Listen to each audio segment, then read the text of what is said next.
Hey pastel friends, it's been a while since I did a video, and I decided that because I've been teaching workshops down at Artistatic and not everybody can get in, it might be nice to do a video about some of the things I've been teaching.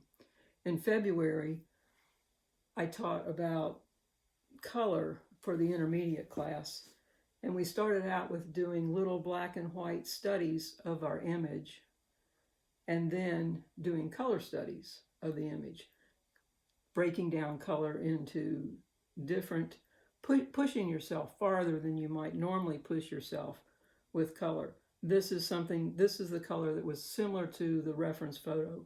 Here I'm turning it into more orange and yellows. This one was the purple, green, and orange kind of combo. This was high key, and this one was turning it into more of a bit of a low key sunset kind of image. Hi there. This is like the introduction to the workshop for January 8th for intermediates.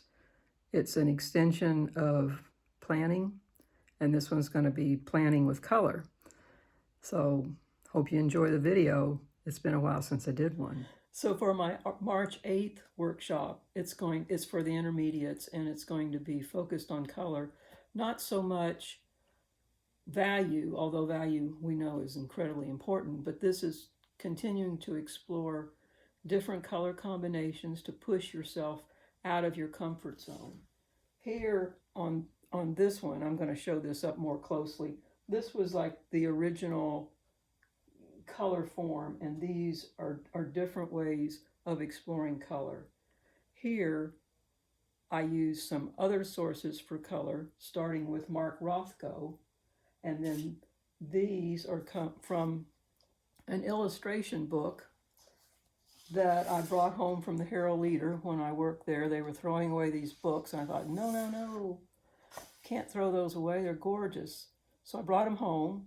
I think there were 5 of them, and I cut out the pages of the illustrations that I really loved, and part of it is the colors that I'm drawing. So quite a few years ago, I treated myself to a book by Mark Rothko. It's a very large book, and in many cases, I loved his color choices. So the first ones that you will see up there on the board, these are color studies. Of course, he worked in oils, very large. These are little tiny color studies of some of his colors that I really enjoyed. And, they're colors that I wouldn't necessarily choose, which is helping me push myself out of my comfort zone. But in a lot of cases, you will see that he uses complementary colors or a version of a complementary color. Here's the orange blue, here's the red green. Let's see, I think that was a Rothko, and then this one is also a Rothko. Now these other ones were taken from the different illustration books, the images from the illustration books that I studied, and I broke them up into the Mark Rothko kind of format, where if the illustration had a lot of a dominant color, 60% blue greens, 30% the yellow, and then a highlight maybe of 10%. This is a good example here, this one. Here's 60% of the blue family, 30% of the cream family, and then down in here is the 10% of the highlight. So this is the color studies that I did from this reference photo. It's from Shaker Village. And the top one up here, this one is very similar to the photograph. These little studies are about 4 inches by 3 inches. This one, of course, is the purple yellow. It's a complementary colors. and it's more of the purpley color would be more of the 60%. You know, it's not perfect, but definitely the yellow would be the 10% highlight. This one is kind of a combination of blue-orange. This one is high key, where there's not any really darks here. Here I pushed the color of the sky. A lot of times you'll see the sky is the lightest color. This time I wanted, sometimes you can see dark skies like that, like maybe a storm's coming. Here's a very low-key piece. The little stars would be the less than 10% highlight. Here is, this is kind of a red-green combination. Red being actually the pink. And of course you obviously see the green. Here's a real warm combination. This is not something that is a comfort zone for me. I don't normally use these colors. It's taken from the color studies from over here. And this is something that I'm more comfortable with, is the blue-orange. Now, because of the design of it, you'll know that's like, I've never seen grass the color of blue. But if you have it the right value and your design kind of makes sense, it doesn't have to be the color that it is. You can push it. So now, I really do enjoy these little color studies. So this one up here at the top, I took from the colors here with that illustration. The next one over, this one, would be the color study of that illustration. And that one is probably that one. I can't quite remember because I've done so many of them. This one down here, it's a color study with this illustration where you have the dominant is the lighter color, 30% is this brown. Here, I love this illustration. And so I put the colors a little closer to where they were in the illustration with your blues, your greens, your browns. Oh, and this one down here is an illustration. That's the illustration. I know that there you go. It's a little bit better. And this one is really falls into that 60% of that dark blue, 30% of the white, and 10%, maybe a bit more than 10% of the red. But you know, it really, in this case, you know where you want the eye to go to. Wham, right to that red helmet. This one is these colors.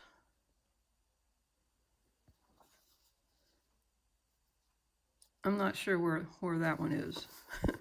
But this one, you can see in this case, I'm putting the colors and the shapes closer to reality, to where they are. And then down below, I've taken those colors and I've broken it up into more of a Mark Rothko design where you have 60% of the light, 30% of the blue, and 10% of the highlight colors here. And on this one, again, I've put the colors closer, the first one here, I put the colors closer to the shapes where they belong. And then here again is the Mark Rothko kind of design looking, 60% here, 30% here, and 10% here. So in August of 2025, I took a workshop from Lorianne Signori. It was an amazing week-long workshop out at Dakota Pastel Company. And she reintroduced into my brain the idea of the 60-30-10. I know I knew that concept at some point, but it finally stuck. And I even put up here on my bulletin board up there on the top, I put it on little cards so I can keep on remembering it. And in this case of these studies over here on the left, I started doing like a study there, that's the first one, which is like right there. That's the first one. And then underneath is the dividing the color into color blocks idea. So this second one is an illustration by Camille Predzotic, and she was an amazing artist. That first one is kind of a combination of putting the colors where the colors belong, and then this is breaking it up into more color blocks. The third one on the top is another illustration from the illustration book. Aren't those colors just gorgeous? Wow. And this is putting them pretty much in the position in the illustration, and this is breaking them up into more color blocks. Now the last three I found interesting because I do use yellow greens and greens quite a bit. All of these involve greens. This one, of course, is this one over here on the left is more of the warmer greens, and you can see how it was definitely 60% of the yellows, 10% of this very dark color right here, or I mean more of a 30% of this very dark color and 10% of the red. See her little lunchbox? I love that little illustration. Here is one where the greens are very dominant. There's the one where the color belongs kind of in the right spot, and there's where it's broken up, 60, 30, 10. And this one, these are greens that I don't really care for. They're kind of plastic looking, artificial looking, but they make a nice frame for what's going on in the background, which is the golfers.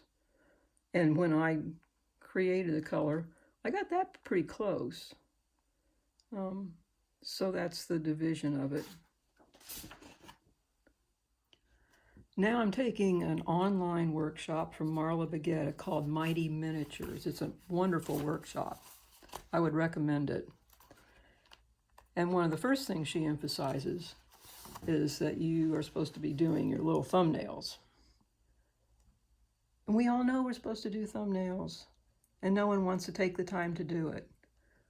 But I'm finally convinced that, yeah, it's a really good idea. So I have a whole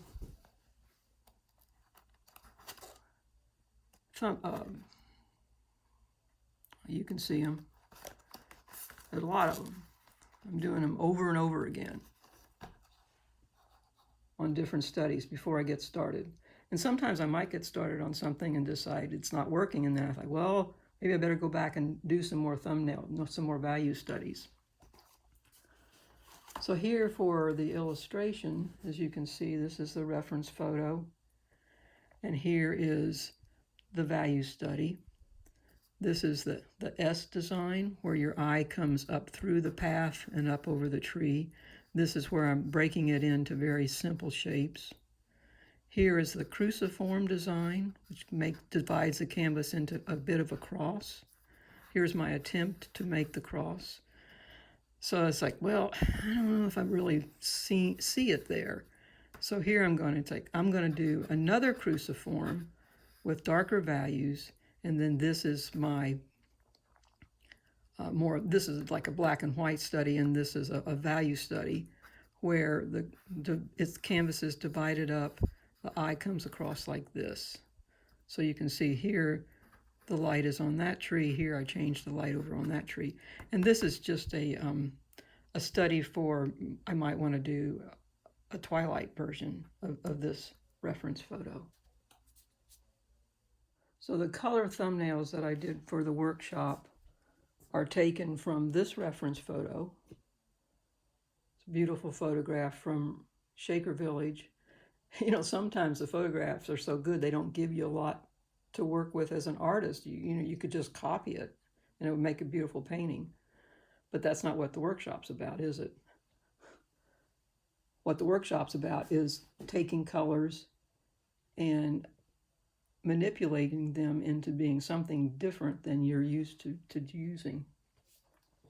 So the top left one here, that's more similar to what the reference photo was. Here's some warms.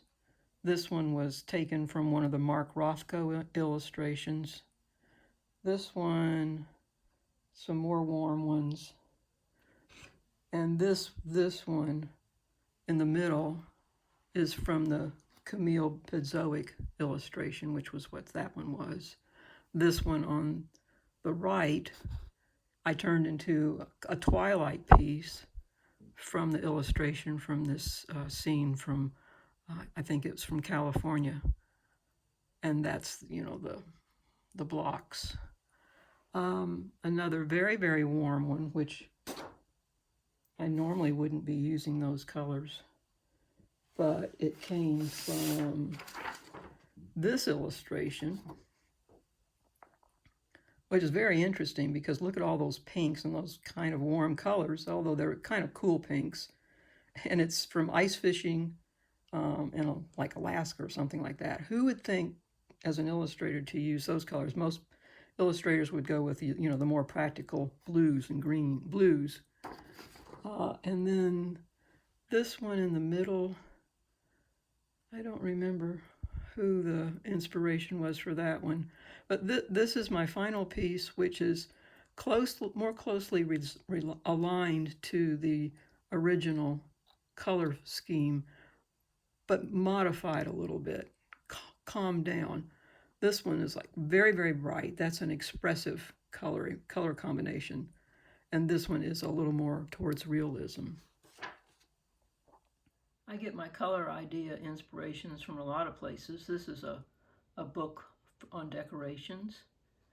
This is an excellent book by Deborah Stewart on color as an abstraction. And of course the famous painters like Monet. And this is a nice little book called Finding Your Visual Voice. I can't really show you the insides of these books because of copyright infringement, but you could go to your library and find books on color.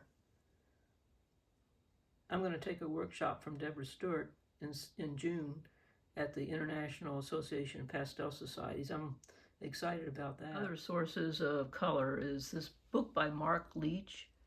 I'll be taking it to the workshop, so you can leaf through it there if you can come to the workshop. But I really like his color choices. His designs are very simplified, so they focus on color.